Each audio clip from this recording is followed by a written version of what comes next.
And a pen I'm Mumbaku age and I'm say I was a penny for who day. On say last year June. CJ last my 30 years. I feel I'm 31. June I'm 31. You know on say a young crop for one. You know the funny thing. Me denya me say at age 30 medru baby a medri.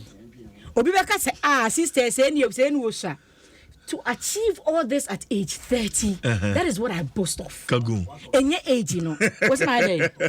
Oh no, be 50 years or you know. Yeah, the bunker tana posna bro. Abna ho ye Boko. Oba de no eguso esrame. Enti na enye so ya ba. Ti me ho odin. Pa. Ti se bon grace time. Na ba bi oba de no so de ye bedru no. Bi ode ye kɔ no. Ye bedru pe. Enti sije me da sene akwanya wo de ama ye. Me ma akwanya. Asa. Me nyam kanche. Ya fama ye ne yankwe. Eni ya fama ye ne akwanya. Enti fama ye ne yankwe. Sije fama ye na break ko me be ma breaking news bi sesia. Mama chia Lord Bredu. Oyeminua owo suhum and ono so ye teacher ni na na pen komo na yetwetwe fa adusua ho komo na de maka ni nyina maka ni in fact oka ebi mo ntiase menim se me ma me sei me sister penyi baba ko senior high won kokko oda school mu de ba tun sabe ma me so won kokko ha akra no school bi otumi ba fie ba gi bankuko enti me ma me so banku na obo no dodo osi ho to oba no abayi bi de ko oda koma ne namfo no enti eni okwa no manage a san no waba yen kase duane nko wate ase but ebia de wosa koda no nya ebia akwara bi won ma asa no na metie kwasi kwaten wo ekosi sen no ene oba ha menfa no ade ne ma ene oba na sem bi okaye anasi me no metie ya owura no okasa ye mewie ye no menimu nipa meka chese no metie se wokasa na o communicate very well amba so ye parent krompo na wo issues e wo concerns and some o kan ye no nso ka bebi se bu on ma kwada bu on ma wo de aduane wo nsabo kra ma na wo di awamen wo bi so on ma ba bi ofi ba na jodi be se nan ye ma bi enti sa kwada ne bi aduane obi abedi anka be ne normal sa kwada ne enso no possibility so be ka se aduane ye de mom no enso mo no e high but akwese di padodo nso na e ka na asam wo ho enti no bankure de akwara ne de omo de kopa me fie bi wo ho akwa wo de banku koka ho de bronka ta ne nhyase akwanya no me de bema David abna me na me Charles baby a me news me no wo ha wo sa me de ma wo ade na asie enti de asie ne se wokọ a free sa kwan de me twen abotre me ba mibie enti La Paz Joel stretch no N1 no yese traffic atie fi ho no ehyasie fi Achimota Forest runabout no so hodom no e de kwa kwotwam Joel La Paz ni ade onti no traffic was so pant wonam sa kwan no so anafe na wo befa ho na wotie yen dia ubenya kona bia mpachowura ubenya kona bia rere mu aja kosi bia kona no awura nti no La Paz Joel stretch no se wo ba na ubetumi akofa Achimota Forest ho na fa akosi Achimota New Station ho na fe akosi Achimota wafro over na fe wesi Achimota na fe wa be fa ase ha na se La Paz ya obakutum enti e kwan na ewo mpa na ba ko so e ka ho no eye asofo pom mienu a omudi nsem bia to jase je mbi se bia ban na wo hu enti wo hyemu a yese a clergyman a wo mu gina brane e wo Ghana ha ye kan sofa kuku dampa wo man wo ka ho Archbishop Duncan Williams and a Reverend Isuda Naba asofo pon ye mienu e den krata ene ye mfa ne se memompo akoma Board of Trustees a wo mo Edana Cathedral na no omo de ko enra omo sem omo de tu omanim ne se de kasa bebrebe ene nkrofo de dwim de ne ade ebobo na Cathedral ene border e hwatoto niema no akabeya animanim ya no omo suspend project ne dwumadi ekoso nyina na hwehwemu koso enhwemu no koso wie na fan ye pepepe ye betodwa na mo be hyase aye project na o ma hyase sanso se controversies na ne na mo ho no emmoa emanyam adwuma na wo mo pese o mo ye no ewie peye enti no se be board no ebetie wo mo a wo mo entusa na mo we na emmoa o manfo no nyina so no enya gide ne arehemu ewo mu project ni mu na wo be support pa o ma support enti dia ba no na se nkanya semu a enka so da yesie nso enka hia wodete senkanya so asem the Christian community ye leaders a mu leadi ye de akonyankopon anim ne ye de adwuma ma se kwasie yi ana se CJ hwefon yi so maye na nka ye koba ne asa bebusa sofo se sofo yi me pa cha otena nche na phone no e de ma wo no credit asa wan kire de ode ye ya sofo mponi Christian community asori da mponi but you say eno so bi beka se eya keka asori da mponi anocho obi beka se eya keka eya tesem enti kwose se bia anamon bia mraso bedwani ablakwa atuo ede kwa sraje no sraje betina so na hihye mu bekọ na wie ye beba bonte ne yehunu se bia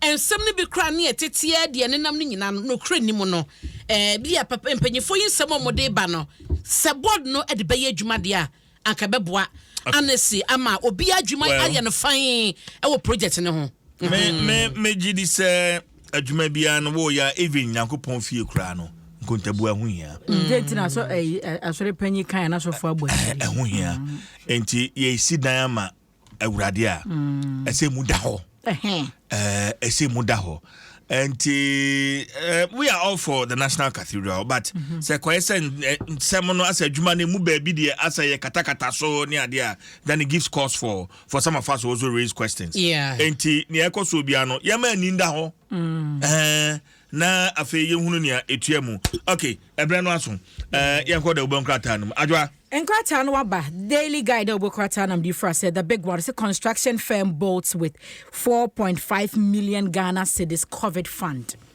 kwata fa to so miensa ubie mu a Macro Structures Limited omo na mpanimfo ma wo mo contract na ye 15 million Ghana cedis se wo mu design na wo mu nsi no mo fa mfidie Emra na Lerigu Treatment and Holding Center Northeast Region na hwehwemu anase Auditor General's report aba abonte ne kire se wo mo gi sika ni mo ha mu nchemu aduasa 30% wo mo ye adwuma ne kakra no tipa wo mo ko omukọ ma adwuma no sa kosi sei sa akoye se adwuma na nka wo se enka wo mu awie 20 emu start 2020 March no se ko mu wie June 2022 besi na wo mu wie sika no so omoje ye no so a aye bibie wo ho ye hwehwe wo mu a wo hu won eti mu nsem e wo daily guide obokwata and this one ye de akira afria no a Krobia Asante school no nkwada se a teacher for amakwan ma omo seniors enua po passing no. Demonstration. I don't want to get into this issue, but me tell and I'm say how? How dare you? Hey. I am going to armed forces. Armed forces and secondary school. Yeah. You are going to armed forces. Kabete kra. Na Benjamin Brenner edru so na. Sadie we ya ekoso no hu. Me to some extent no.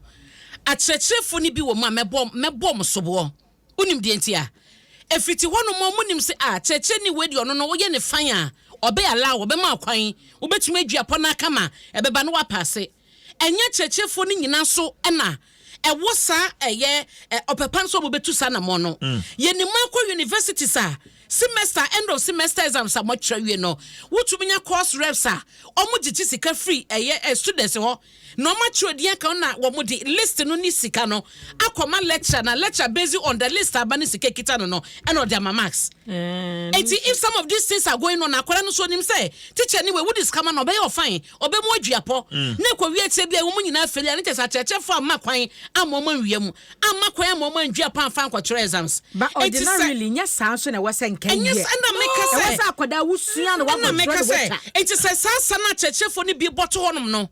Wo man twam, no man nyai, no man fan sha akwada ni tim se sua na ehunu na kwotena se kwotwe kwotwa. Ya be kwa ba si class 1, ye so say mabo. Me de me obi sa me madwenche wasa mabo ne ho a. Me nyi ni se mabo no sesa bibia wo school ni abrabom. Ya wakwanyo se bebre na obetumi apane sha akwada na mana ye. But now no etesen emu ahene ye de ye adwuma ma abo no ko an na ye solution na so oba be ko school be na ti nyina bia bi kro betumi be ye kro pete eno na eche sa wotia kwara wo school mu ana da bi enti no yempe the right beka said disciplinary action and as measures no na yemfa nye nkwada no na yekoso ama nkwada apo na wo fokrompo nya kro bekoto apo de ama ne baso nsua eno no the order ene Ghana ne wo obi apesi ba no ntwa 8 A's 9 A's ni ade ne wo so oni ba no ni made eso bekom no na ya apo ne toma no ye bekọ abegina ba bia yigina sanity all right yenkwanim enti no say the police for declare school prefect a one more crop ya Santi school no womu nyina wanted omu ye omadwane o they didn't also have the balls to omu wie ye no why are they running I'm wondering omu wie omadwane so omu na elidi to omu ye omadwane say the mpanifo declare na imagine your bad time wo fie na wo ba wo SHS na declare no wanted a no hu baby a wo ba no walk we the ha me kakra say father kills son and so kwata fan ye to so nsia ni nyina ye eja wokọ bia una afrim potem we say friends de fine ehuntuma no eno atoye man ehuntuma no okay opanyini baako e wo ho a wo mfinsia be yaduonum ni ekire wo mo friend say ankla wochei etimi atutuo abo ne ba nananku wo mfinsia aduonum saa na mpanimfo susuo wo kire mo se de bia opanyini kasa ana anku hwe o anku wi papa ese me se eburo betim no de beto kwa na anku abewia etide bia so mu huru so o mantem honum we no se de ba na ekromfo da ko anku be odaboni o da ko be odaboni agro mote ya ne se dima ya o watutu me no kasa posifo akoma amune no so a wo mo de akwakoto bia ya wo mo hwe no mo kora wo ba papa no aye eye postmortem no sa so opanyini ankla wo twenso aposifo afan mecha Hunter West District Police Command wo mo akoma no so a tesemra no ene no ekodi enti daily guide ya wo mu bi no na mamefa daily graphic da bokrata ntoa so na uba katafa etosu edumiensa Public Accounts Committee sitting no eguso a ekosom na wo hyemu mo chese project a 2007 Ministry of Foreign Affairs edi ema contractor na eno sika da so 1.4 million Ghana cedis no atoamua ma ene wo mo chese o masansa wodo contract no in 2019 ama eno no sika wo mo edi ma contract no 7.9 million Ghana cedis na no ena ministry ni kopie mu e Public Accounts Committee ekoyi ensem bia no wo hyemu akwaku amprachum sapom one ye Deputy Minister Foreign Affairs and Regional Integration koyi nsem na no wo mo chese 2007 no mo de sa contract no e ma ye na e Adu Lodge na e waso hye na wosie na eno krampo no ebra contract ni nyina mo sensan krata wie ye no wo mo ma no e ye 90% almost 90% of a contract sum no edema contractor no anche na contractor ni free site ada ya wo yare de besi ene na eno mo chese mo sakra mu hwehwe nioma de contractor foforo ebaye emma no 2019 ena sa contract wo mo sensan ye na 7.9 million Ghana cedis ni sika ekomu na no ena aye committee no ebisa say adenchi na 1.4 million Ghana cedis amodama contractor na mo tena sia mo mana sambebo ka 6.5 million Ghana cedis ne 2019 ansa na mode contract no esa ko nipa ne ekodi sujuma na no na yerekwa mpratwum echimu esa do kranie contract no mode adwuma ne ma no no so ya ne ade anto delay ya na de ba bedru say na e wo se wo mode ma contractor foforo na wodi ne dwuma no na eno so no wo hyemu a ye vice chairman edma committee no ye Dr. Samuel Atamels wono so ebisa ye ba bia ye Adu Lodge no akwakodru ene ne pempe so wona acting chief director edma Ministry of Foreign Affairs and Regional Integration no Ramses Cleland wono na HS facility no wo mo handi over edma ministry no October 29th 2021 enti eno ene amane eda ha sei na ensam krona ne Public Accounts Committee no dwumadie mu ano wo mo chese ebra covid ba ye twiniti na no man no osye wo mo ehwapom di ho semsom ekra ambulance makoma kwaduonu sia 26 ya no sika no so $4 million ya na wo hyenim sababedu man Ghana mo ye January 2022 na eno no antumi amma so sa ne nyina ene se encheche mo tententen ena mpanyifo edema committee no ya mo chese nipa na contract no kwaye no okonya case no na eho behia se whatever organization so wo mo chiche mo ne encheche bi egu akwaso wo se wunya ewo ambulance ba sa na wo de djuma titu ebra na covid aba na wo hye so de betu abeso so ne ma no eno ena ma no delay kakra enchinche mo nyina no akwa wie se wo mo ehwe ni mu nsa na Zaka wasaba January 2022 no ena asat November 2022 na auditor general edi ni dwuma no na enya ambulance na ababedru chief director edema ministry no ede sa delay ye ba ye no akwose enuma bia na wase ba ambulance ni mu ansana etumi ababedru Ghana na emu no wo mo tese wo mo hye ni ma se entwanko so ba ne bosomi wafi we mu no mati ye mu no na ambulance 26 ni nyina no aba abedru Ghana na no ena committee ni mpanyifo ede to manim se omo hye se March bosomi 2023 omo ka no encham edru ye na no na chese ambulances ni nyina no so no aba bedru Ghana eno eya semba kwa eda daily graphic ena Ghanaian Times mu amedi mu amane no amawo na eba no enso ni nkane abo a PURC ade ato yanim ese ebe kosoro no ebosomi ye besim ye ogefo bosomi de kan ena eye adwuma na eno ena AGI Association of Ghana Industries chese bra ye wo mu yi ene entumu a eba no ano ye den o ma keka bo mu akwa wie se wo hye entumu a asafi atwam eba ye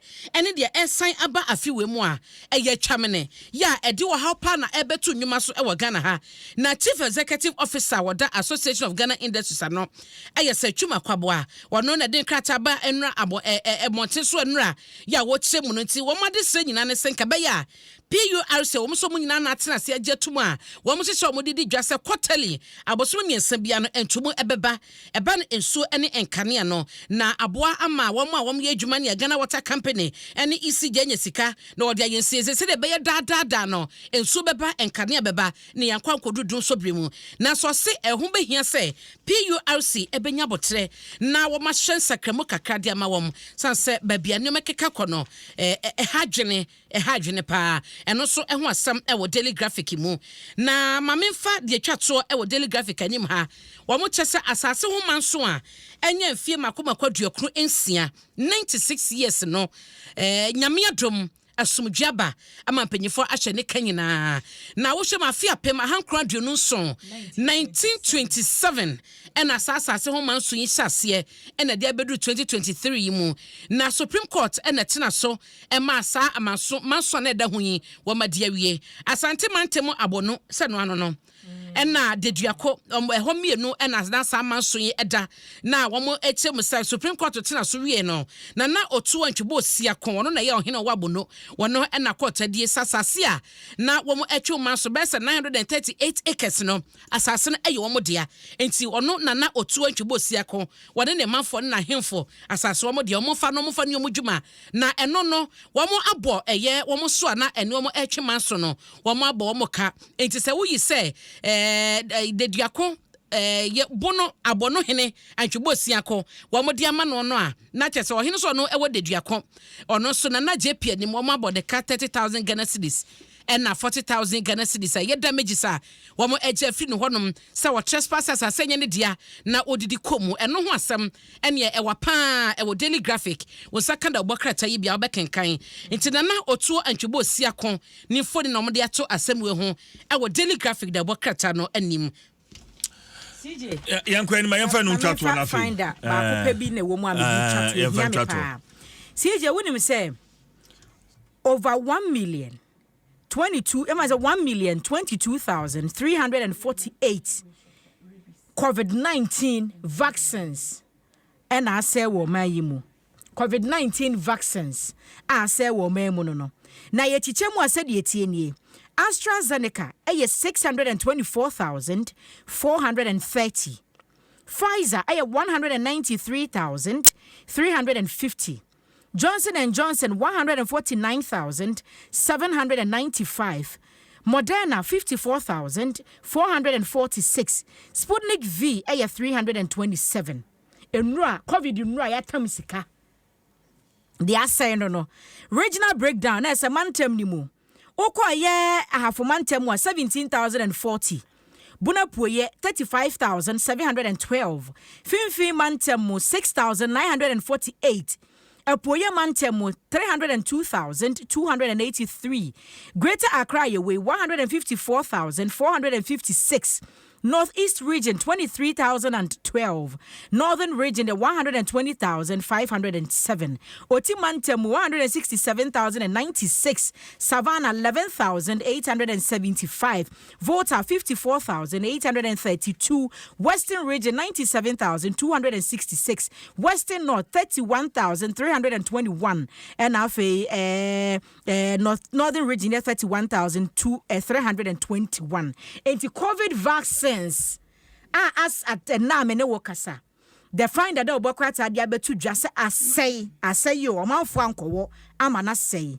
Sam ni nyina akeka ni nyina bomu a ejina 1,22,348. Oh my Ghana sika. Ya de che ya kura no a ya bo o my kura e de che ya ne ka. Ghana fo ankowo. Ghana fo ankowo. Je say agu on mama asfai. Nti ekotu amana ni akohwe agum ni akata so. Stubborn Academy for sika na shi. Sika no. Sika na Govi. CJ na dey. So my bomb my did. Mate CJ yeah. Onye eno na unsanye birthday nka ho. Enti chusu. Oh, Debbie. Chusu. Debbie. Kama yeye kunipa. Ka say be ye krata no mu ne manyina say ne yen sore. Enti chusu. Birthday na ba ko. Enti ye. Odayam kraman momo mpane. Why? Kraman momo mpane. Na happy birthday in advance. Happy birthday in advance. Enkoma enima or enima classics. Fadama Janshi haya na enima classics ewo. Nyambu efie da ye wagoda. Odo ye wu. Ye do pawate. Nyame on show in advance na wonyo kese. Afi more business. Wate birthday no. E me kan ya ye wa machine. Wase enima sam na ye kan. Fadama Janshi happy birthday in advance. Awana ni o. Ono ana si emfama. Na CJ. Abna pokwa hwene. Me ko. Ya no chigana fofo. Mamu nyan kama ne na mu promise.